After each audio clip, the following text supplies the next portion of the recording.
Pues aquí lo que están tratando de colocar, ¿verdad? Es la relación para el campo eléctrico en un punto que está sobre el eje Z debido al dipolo, ¿verdad?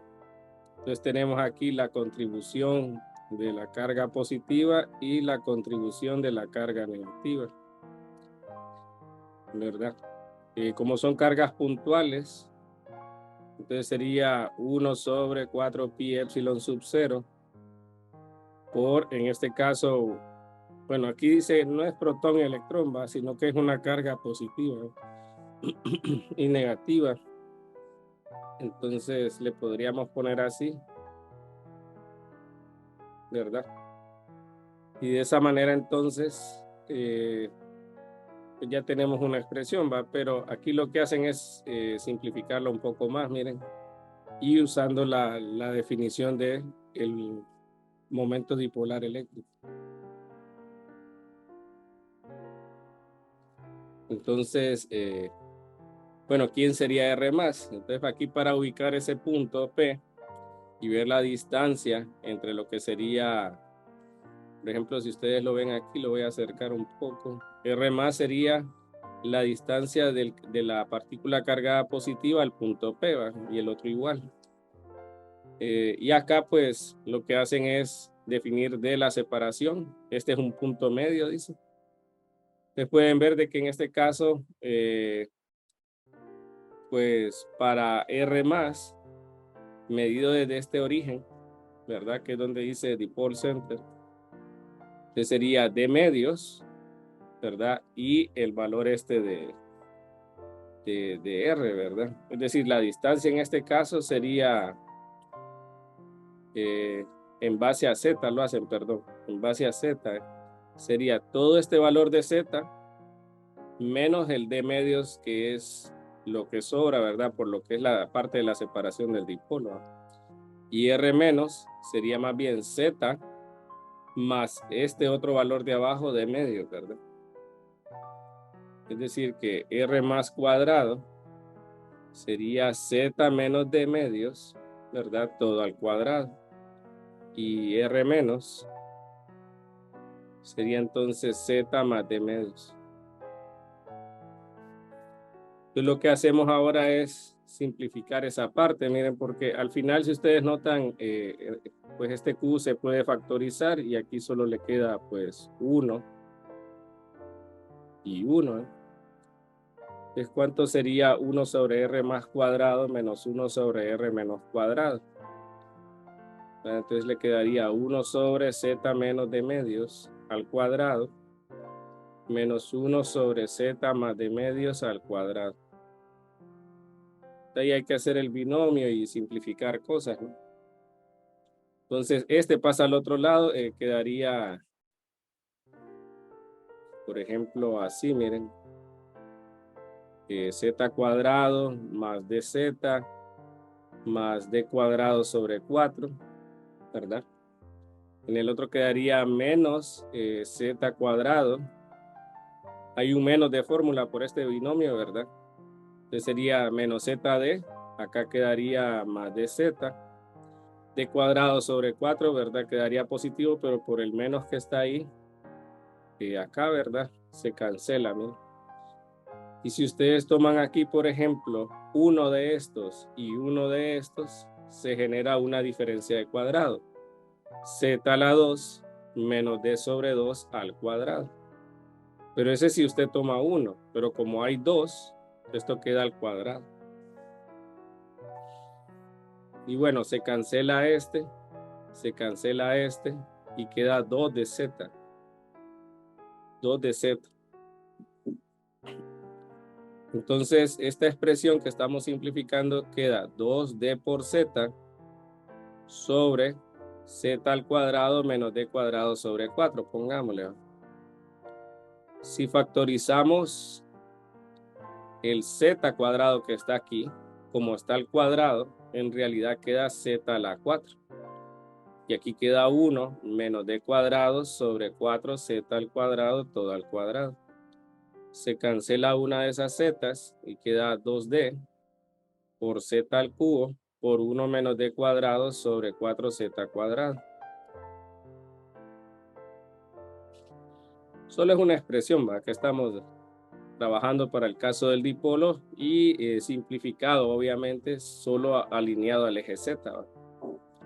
Entonces, ya la expresión general del campo del dipolo sería la distancia a lo largo del eje Z, ¿va? Lo otro sería entonces de que habíamos dicho que era Q sobre 4 pi epsilon sub 0 por 2D sobre Z al cubo por 1 menos D cuadrado sobre 4Z a la 2, ¿verdad? Creo que aquí falta ponerle el cuadrado, miren. Aquí sería cuadrado Z unitario. Y aquí es la expresión que tienen, miren. El 2 viene en este caso de cancelar con este. QD es el momento dipolar, perdón. QD. Ese D lo ponen del menos, del negativo al positivo, habían dicho, ¿verdad? Entonces, esa es una simplificación la que están mostrándonos ahí. Es decir, cuando Z está muy lejos de lo que sería, digamos, el centro del dipolo, entonces esto se aproxima al momento dipolar eléctrico, ¿verdad? Que es QD y el Z unitario, 2pi epsilon sub 0, Z a la 3. ¿Por qué? Porque esta parte, al ser muy pequeña, se puede despreciar, queda básicamente 1 al cuadrado, ¿verdad? Y entonces queda la expresión que están viendo ahí. Entonces, ese es, como le digo, son algunos resultados, ¿verdad? No es en sí un ejercicio, es un resultado para el dipolo.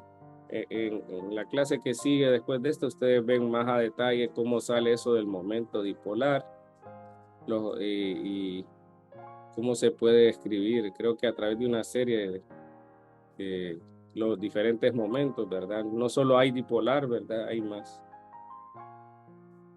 Ok, eso por una parte, ¿va? De ahí, aquí, por ejemplo, nos piden, por ejemplo, la parte esta, bueno, entre los que salen ahí, está el de una línea infinita, dice, de carga uniforme. Vamos a ver cuál sería el campo eléctrico. Estos son resultados ya clásicos, ¿verdad? Entonces, simplemente el objetivo es de que ustedes vean cómo se resuelve, ¿verdad? Porque en algunos textos tal vez sí sale y a veces tal vez sirve, ¿verdad? Alguna orientación como esta. Aquí usted tiene una línea infinita, ¿verdad? Una densidad de carga lambda. Y de ahí entonces tenemos que aquí, por ejemplo, está el eje X, el eje Y y el eje Z. Entonces la varilla está a lo largo del eje Z, ¿verdad? A lo largo del eje Z. Bueno, entonces, pues el punto en general se puede describir. Vaya, si lo analizamos así, ¿verdad? A lo largo del eje Z no podríamos tener un campo, ¿verdad? Porque la línea sería, al ser infinita, entonces el campo eléctrico no va a converger. O sea, no nos va a dar un número, pues. Entonces, no esperaríamos en este caso un campo ahí. El punto de campo lo podemos en este caso trabajar en términos de coordenadas cilíndricas, es decir, un ρ y un z también.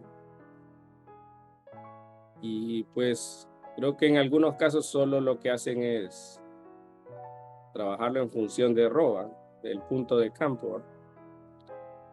Pero bueno, si lo trabajamos así, el punto de campo, ¿verdad?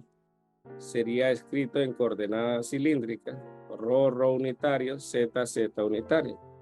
No pasamos de esto, mire, recuerde que ρ unitario es coseno del ángulo X más seno del ángulo Y, ¿verdad? O sea, eso ya está definido, no tiene que escribirlo o deducirlo, ¿verdad? Solo saberlo. Rho', en este caso es un vector que está a lo largo de la varilla. Entonces podemos definir un pequeño segmento, es decir, un dz, y entonces ese estaría a una distancia z', z unitario. Entonces, ¿cuál es el vector relativo? El R, miren, es es R menos R'. Entonces nos va a quedar, pues en este caso, más menos z', todo por esto. ¿Quién sería la magnitud de este vector? Como estamos en las coordenadas cilíndricas, usamos el teorema de Pitágoras. Nosotros no vamos a ver los casos en los cuales no están en las mismas coordenadas, ¿va? Porque no vemos nada de coordenadas, ¿verdad? Esféricas y las combinaciones de. Entonces aquí ya trabajando la forma, ¿va? Del campo, entonces el diferencial sería 1 sobre 4 pi epsilon sub 0 lambda de S, digámosle, o de L, o en este caso de Z, ¿verdad? De Z', porque está a lo largo del eje Z la varilla, ¿no? Y el vector posición relativo sobre R a la 3. Esa es la forma, ¿bien? Entonces aquí quedaría 1 sobre 4 pi epsilon sub 0. Si quieren lambda puede salir. El ds en este caso sería un dz'. El vector R es rho unitario más z menos z', z unitario. Sobre, esta es la magnitud, ¿va? Entonces el cuadrado. Entonces al cubo, R al cubo sería, si usted nota al aplicar raíz cuadrada, usted obtiene R, ¿va? Entonces, pero como lo quieren al cubo, se termina escribiendo como R medios, ¿verdad? Ok. Yo no recuerdo muy bien, pero cómo se escribe, pero hay una cuestión en cálculo, me parece, que si usted tiene que f de x se evalúa de menos a a y f de x es impar, entonces la integral le da 0. Y si tenemos de menos a f de x y la función es par, entonces esto se puede reescribir como el doble de la integral de 0 a de f de x. Creo que está una propiedad de esa. Lo podemos ver gráfico para que, creo que así se puede entender mejor, digo yo. Entonces,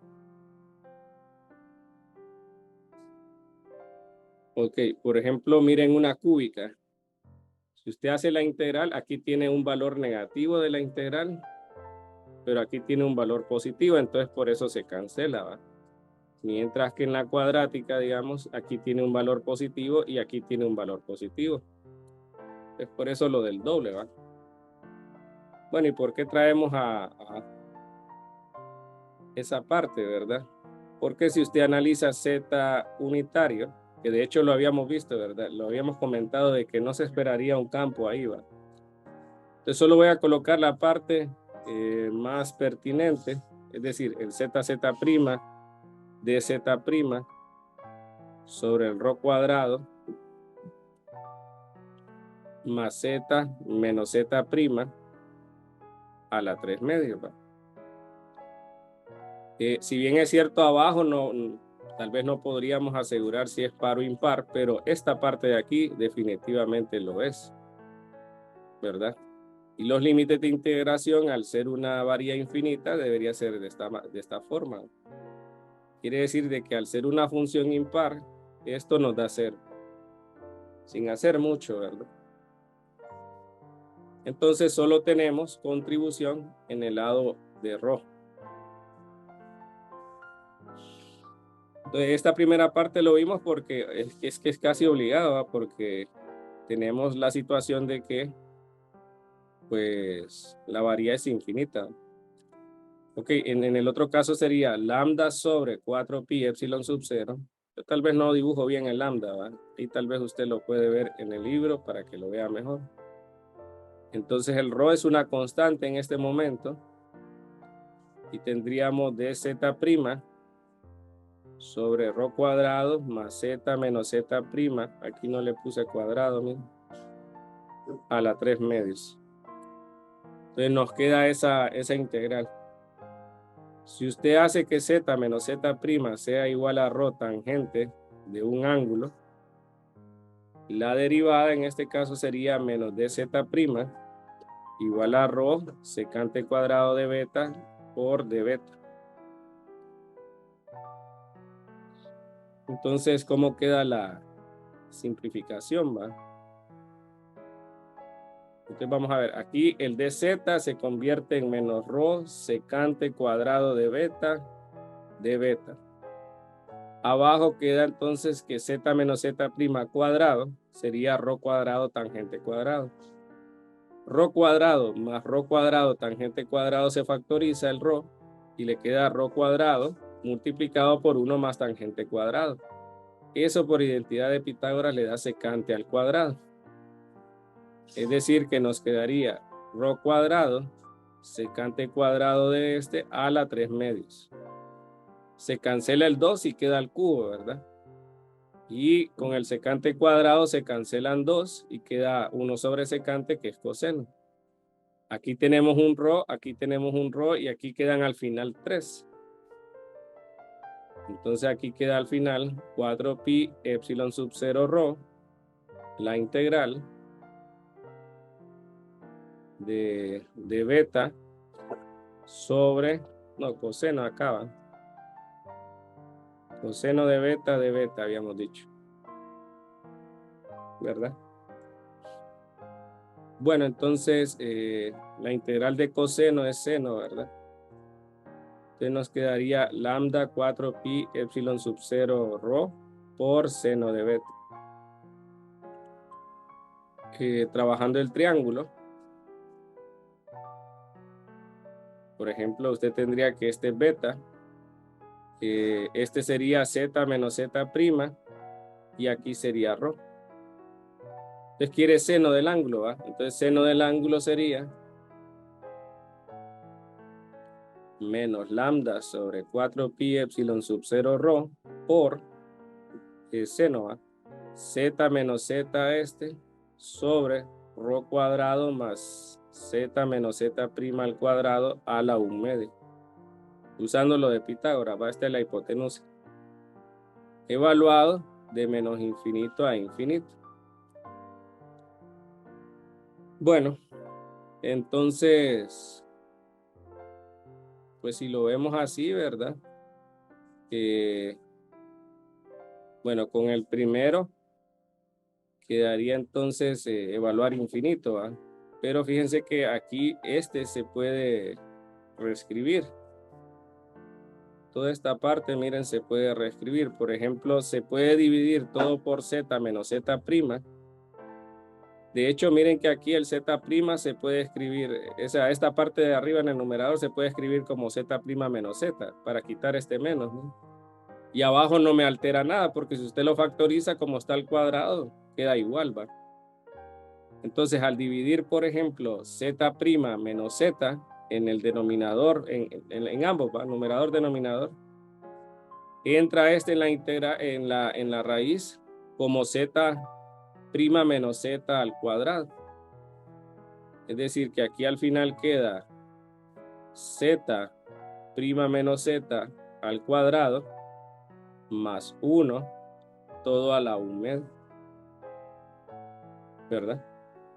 Entonces, bueno, aquí evaluamos infinito y menos infinito, ¿va? Con el primero queda z' menos z y con el otro queda menos el menos infinito, ¿va?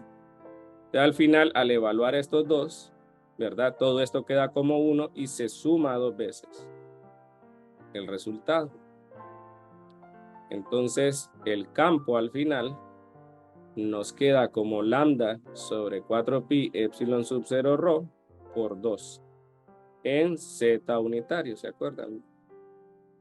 Al final tenemos que lambda sobre 2 pi epsilon sub 0 rho Z es el campo eléctrico debido a una variedad infinita. Bueno, ese después lo vamos a comparar, ¿verdad? Con la parte esta del, ¿cómo se llama? El de la ley de Gauss.